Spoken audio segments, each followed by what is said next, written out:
and we have taken this complex FeF 6 triminals. So what will be the splitting diagram in FeF 6 triminals? So first, what is our step 1? What we do? We first find out the oxidation state of the central metal.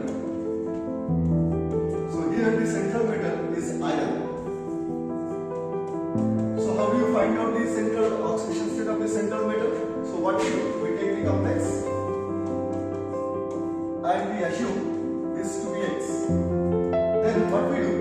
We take this X, fluoride, this is -1 and 6 fluorides are there. So -1 into 6. So what we do? X plus -1 into 6 and the whole charge is written over here. So it is -3. So therefore what we have X minus 6 equal to -3 or we have X equal to +3. So first step is done. What we did, we simply find out the oxidation state of this iron, which is found to be +3. Now we need to find out the electronic configuration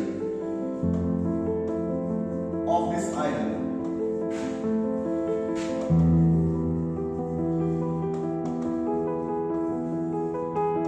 Of this Fe3+.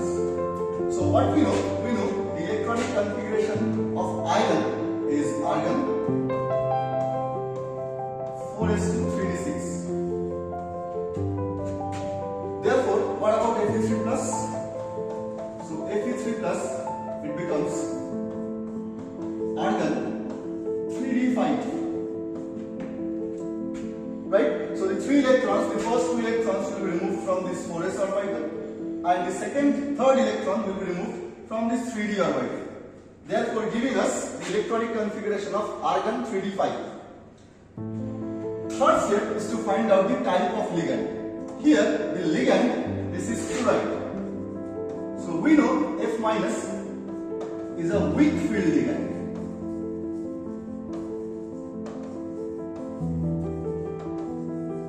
So what we just did, once again, first we find out the oxidation state of the central metal. This is the calculation. The second step is to find out the electronic configuration of the central metal ion. And third step is to find out the type of ligand we have. Either it can be a strong field or it can be a weak field ligand. Now we are going to draw our diagram. So what we have the 5 d orbitals. This is our energy axis.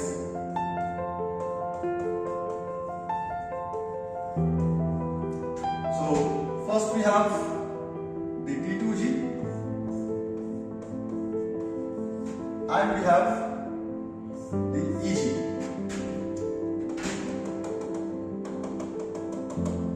This is the crystal field splitting, delta O. This is our body center, with respect to which T2G orbitals are stabilized by -0.4 delta O. EG orbitals are unstabilized by +0.6 delta O. And we have in total 5 electrons in these d orbitals.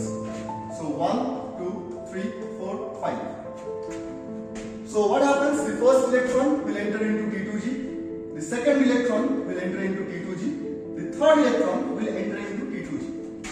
Now, in case of weak field ligand, so the criteria is when we have a weak field ligand, the idea is delta O, crystal field splitting, is always less than pairing energy.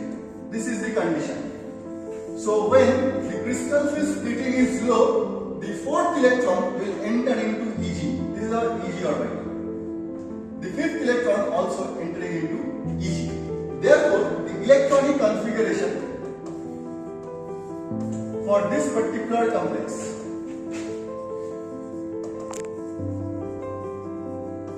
will be T2G3 EG2.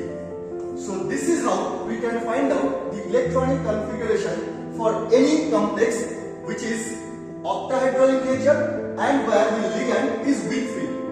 Okay, so first if it is a strong field ligand, what will happen? In case of strong field, delta O is greater than P. But in our example, fluoride is a weak field ligand, So we are following this particular condition, right? Therefore, if we know the electronic configuration, what we can further do? We can further find out the spin of the complex. The spin of the complex will be. So how do you find out the spin of the complex? We know spin can be calculated by this formula n into half, where n is the number of unpaired electrons. Here we can observe that we have 5 electrons.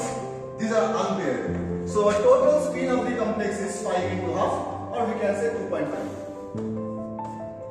Similarly, we can also find out the magnetic moment of this complex, and we know the magnetic moment, it can be calculated by this formula square root n into n plus 2. Again, n signifies the number of unpaired electrons.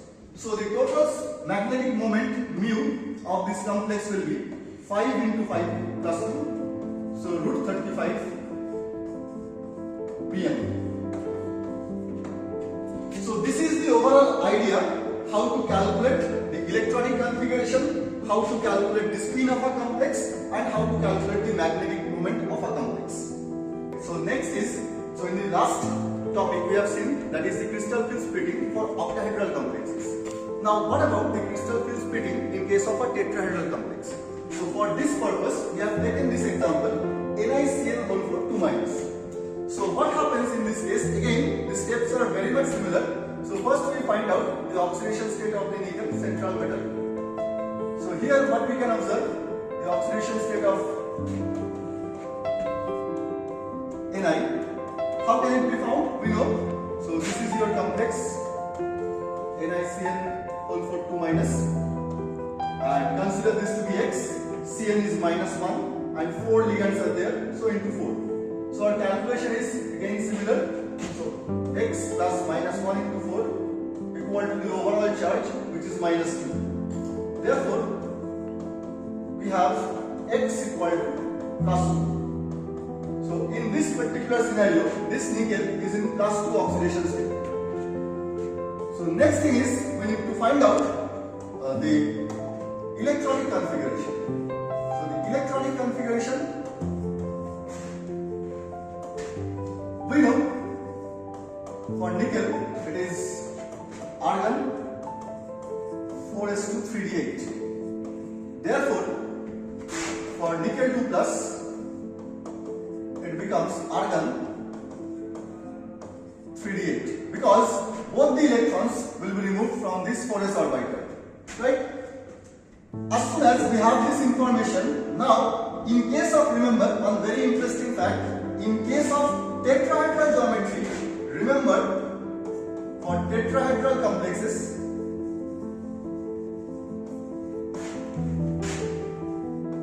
we don't have to worry about the type of ligand. It may be a strong field, it may be a weak field. But for tetrahedral geometry, always the concept is delta T is less than pairing energy. The crystal field splitting is always less than the pairing energy. So now what is our diagram? So we move on to our next page, and this is again our energy axis. And these are the 5 d-orbitals. And here is the splitting. In case of tetrahedral, we know the splitting is E and T2. This is our crystal field splitting.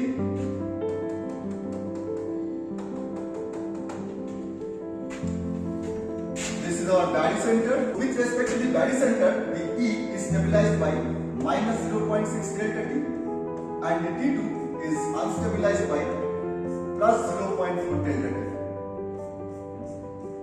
Now we have in total 8 electrons in our d orbital. So 1, 2, 3, 4, 5, 6, 7, 8. Here the first electron will enter into E. The second electron will enter into E. Now our condition for a tetrahedral complex was delta T is always less than pairing. So what happens? The third electron now it will move to T2. The fourth electron will move to T2. Fifth one again T2. The sixth electron now it will enter into E. Seventh one in E, and the eighth one into T2. So this is our overall electronic arrangement. So the electronic configuration we can write for this particular complex. This will be E4 T24. This is our electronic configuration for this particular complex. We can also calculate the spin of the complex. The total spin of the complex will be number of unpaired electron into half. Here we can see the number of unpaired electrons will be, this one is unpaired and this one is unpaired. So we have in total 2 unpaired electrons. So total spin of the complex is 1. The magnetic moment, similarly we can calculate the mu, which is square root n into n plus 2, where again n represents the number of unpaired electrons. And again we can observe there are 2 unpaired electrons. So our total magnetic moment of this complex will be square root 2 into 2 plus 2, or root 8 pm. Now one more thing for this kind of complexes is, what is the CFSE of this particular complex? The crystal field splitting energy. So to calculate CFSE, the concept is, we need to consider the total number of electrons present in E and the total number of electrons present in T2. Remember, for each electron entering into E, the overall complex is stabilized by minus 0.6 delta T.